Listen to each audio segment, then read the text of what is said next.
કૃષ્ણાબેન, આવો શિલ્પાબેન, આવો. શું કેતા હતા? આવો. હા, રસોઈની તૈયારી? હા, બસ જો રસોઈ બનાવું છું. મારે 2-4 બટાકા જોતા હતા, કીધું લઈ જાઉં. એવું? મારે બટેકા તો અત્યારે બનાવવાનું જ હતું. તમારે તો 2 જણ એટલે કેટલા 2 બટાકા થઈ રહે ને. મારા એન પપ્પાને ફોન આવ્યો કે ભજીયા બનાવજે, તે મેં કીધું લઈ આવું. હા, અને 2-3 મરચાઈ આપી દો ને, મારે તાર લેવા કોણ જાય? જો પાંચ પડવા. અત્યારે તો શાક સારું સારું હોય છે હો બજારમાં. હું તો જતી જ નહીં કોઈ દી. અમારે કોઈ કઈ ખાય નહીં આવતું, કોઈ જોતું જ લઈ આવું. લાવો ને 2-3 આપી દો ને. ભજી આપો? હા લાવો, એટલે થઈ રહે ને, તરવા હોય તો ખાવા થાય.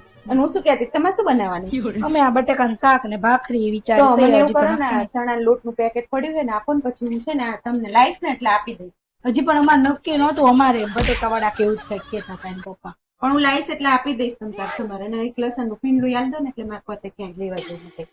લસણ તો અમારું નથી, મારા નણંદને ને એમને લીધું પેલું હતું. મોટું હરખું પીંડું રહ્યું ને, મોટું એ આપો એટલે મારે થઈ રહે. અને આ મરચા ને એવું તો તરીશ ને, એટલે પાછા બધા ખાય એટલે હું ના લઈ જાઉં. મને કોઈને ક્યાંક બહુ માંગવું ના ગમે, તમારે ઘરે જાવ પાછા. હા, તમારે સ્વભાવ સારો ને, એટલે કોકને ગમે નહીં એવા હોય બધા. આવજો પાછા. એ હા, આવજો. હા, કેવા છે લે, આખો દી માંગતા ફરતા, આખો દી જોઈ જાય ને આ એક કઈક લઈને આવતા, એટલે આ લઈ જ જાય. આનાથી છુપાડીને બધું લાવવું પડે ઘરમાં.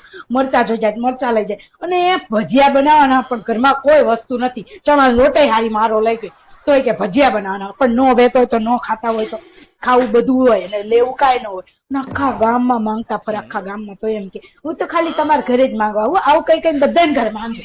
એવું ન થાય, શરમ ન આવે ને આપણને શરમ આવે કોકના ઘરે માંગવા જતા. એમના ઘરે કોઈ દી અને એવું જ કઈ લઈ જાય. હું તમને પાછું આપી જઈશ, પણ હરામ બરાબર જો જિંદગી પાછું આપી ગયું હોય તો કોઈ દી.